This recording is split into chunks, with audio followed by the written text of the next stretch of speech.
কেউ কেউ বলতেছেন যে ছাত্রদের হবে এই অবস্থা, কারণ এরা এত বেশি উঠতেছে, উপরে যাওয়ার চেষ্টা করতেছে, কিন্তু হঠাৎ পরে যেতে পারে। কিন্তু আমি সেটা বলি না, আমি বলি ছাত্ররা সম্ভাবনাময়, এরা তরুণ, এবং ওদের মানে সহজে ধাক্কা দিয়ে ফেলা যাবে না।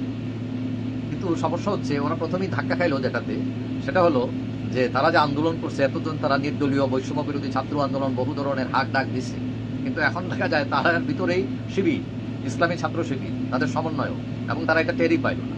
অনেকে মনে করতেছেন যারা তারা এত মেধাবী, যে এই মেধাবীরাদের এত জ্ঞান, কিন্তু কি এমন জ্ঞান যে তারা এগুলো টেরই পায় না, কে আছে সাথে কে নাই। শুভপুরের ফাঁকি দিচ্ছে তারা শিবিরে, তো এইখানে ধরা খাইয়া দিয়ে তারা শুরু করছে তারা। এখন কথা হচ্ছে এই ছাত্ররা একসময় বিএনপি জামাতের খুব বন্ধু, খাস বন্ধু, মানে তারা তাদেরকে নতুন দিন দিচ্ছে, যারা এতদিন বাইরে হইতে পারে নাই, আওয়ামী লীগ তাদেরকে ঠেলতে ঠেলতে দেয়ালের সাথে লাগাই দিচ্ছে, অস্তিত্ব বিলীন করে দিতেছিল, হাড় মেরুদণ্ড সব ভাঙে ফেলছে, তারা হঠাৎ করে নতুন জীবন পাওয়ার মতো দাঁড়াই গেছে, এবং এইটা মোটামুটি ছাত্ররার কারণেই হচ্ছে।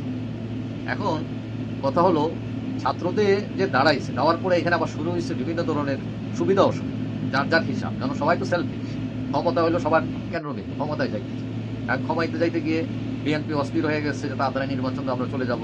এরা আবার নির্বাচনের রোড ম্যাপ দেয় না, এরা আবার তারেককে মুক্তি দেয় না, তাদেরকে তাদের যে নেতাকর্মীদের বিরুদ্ধে বহু মামলা আছে এগুলো প্রত্যাহার করে না। তো বিএনপি এখন আস্তে আস্তে রাগ করতেছে, আবার জামাতকে তারা তুলে নিতেছে, কিন্তু বিএনপিকে পাত্তা দিতেছে না। এই যে একটা অবস্থা, তো এইটা তারা খুব খ্যাপা। এখন ছাত্ররা অনেকে বলে করে এদের পায়ের তলায় মাটি নাই, কারণ আওয়ামী লীগ শত্রু, এখন বিএনপি শত্রু, জামাত শত্রুতা দেখাচ্ছে না, এরা হলো পিঠ হাতায় হাতাইয়া মোটামুটি তারা কাম সারতেছে। এখন ছাত্রদের মধ্যে আবার অনেকে পদত্যাগ করতেছে, তাদের দলের মধ্যে কেউ কেউ ঘি বাটার খাইতেছেন, আবার কেউ কেউ পাইতেছেন না, হা করে তাকায় রয়েছে, তার মধ্যে আবার রাগ উঠতেছে তারা যে আমরা একটু কিছুই পাইলাম না। তারপরে এখন সবচেয়ে বড় জিনিস হলো যে দেখা যায় এদিকে আওয়ামী লীগ দুশ্মন, বিএনপি দুশ্মন হতে যাচ্ছে, আর জামাত দুশ্মন বন্ধুর মাঝামাঝি একটা অবস্থা। তো তাদের তাহলে বন্ধুকে দেখা গেলো বন্ধু হলে এখন সেনাবাহিনী আছে, যে তারা ওই আনসার বাহিনী অ্যাটাক করে ফেলছে, তো ছুটাইতে সেনাবাহিনী গেছে, এখন পুলিশ নাই, তাহলে সেনাবাহিনী ঠেক দিয়ে রাখছে। তো এখন কথা হলো যে সেনাবাহিনী তাদের কতদিন ঠেক দিয়ে রাখে। আর সবচেয়ে বড় সমস্যা হলো তাদের তো দলই নেই, নিজের যে শক্তি। এখন এই ছাত্ররা তাদের কাজ হলো পড়াশোনা, কয়দিন মাঠে থাকে না, এবং ডাক দিলে কখন দৌড়াই আসে, অভিভাবকরাই খেপা, বলতেছে ওদের পাঠাইছি লেখাপড়া করতে, এইসব কি শুরু করছে। কিন্তু কথা হলো যে এই যে শেখ হাসিনা সরকারের পতন হচ্ছে, পতন হওয়ার পরে তোমরা নায়ক হিরো হইছ, বাঁশি বাজাইতেছ, কিন্তু তোমাদের পিছনে কিন্তু অনিশ্চয়তা আছে, ব্যর্থতা আছে।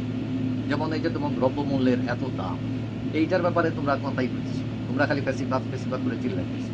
ফেসিবাদ বুঝে এই দেশের মানুষ, রিক্সাওয়ালা শ্রমিক, ওইটা বলার দরকার নেই। তোমরা তোমাদের দ্রব্যমূল্য কীভাবে কমানো যায়, সে মাসে 6 মাসে একবার গরুর মাংস খাইতে পারে কিনা, চিকেন একটা খাইতে পারে কিনা, মাছ খাইতে পারে কিনা, এইগুলো চেষ্টা করো। গার্মেন্টস বন্ধ হয়ে যেতেছে, প্রশাসনে বিভিন্ন ধরনের ঝামেলা চলতেছে, পুলিশ নাই, গুম হত্যার বিচারের কি হইল, এইসব না কইরা তোমরা খালি ফেসিবাদ চিল্লাইতেছো। এখন ফেসিবাদ কিন্তু তখন তোমাদেরকে উল্টা ধরবো। এখন কথা হলো তোমরা সরকারের পক্ষ এবং বিরোধী পক্ষ যাই বলো না কেন, যে তোমরা এখন সরকারের পক্ষ থাকলেও পরবর্তীতে নির্বাচনের পর বিরোধী পক্ষ থাকতে পারে। আবার সরকারে যদি আবার ঘি বাটার খাইতে চাও, তো সরকারের তো একটা অংশ হয়ে যেতে পারে। আবার এটাও অপশন আছে যে তোমরা আবার জেলেও যেতে পারো, কারণ বাংলাদেশের রাজনীতিতে বর্ষিটি বেগম আছে, এখানে নায়দুল্লাহ সবাই আছে, ঠিক আছে। তো এখন কথা হলো এই যে পরিস্থিতি, এই পরিস্থিতি তোমাদের কি হবে। অনেকেই মনে করে যে এই ছাত্ররা তাদেরকে একাংশ কয়েকদিন মাল পানি করে কামাইব, বিভিন্ন সুযোগ সুবিধা নিব সরকারে, এমনকি কেউ কেউ এমপিও হইতে পারে ভবিষ্যতে। আর বেশিরভাগ কিছু না পাইয়া তারা বিক্ষুব্ধ মনে, ক্ষুব্ধ মনে, কান্নাজড়িত কণ্ঠে আবার লেখাপড়ায় যাবে, তাদের আর কোনো অপশন। তখন বিপ্লব পরাজিত হবে, বিপ্লব হয়ে যাবে পাস্ট, অর্থাৎ বিপ্লব তখন অতীতের মতো। যাই হোক, তোমরা সফল হও, মানুষের জন্য যে স্বপ্ন বলছো সেটা তোমাদের পূর্ণ হবে, কিন্তু তোমাদের শেষ পরিণতি যদি ভালো হয় চল। যাই হোক, সবাই ভালো থাকবে।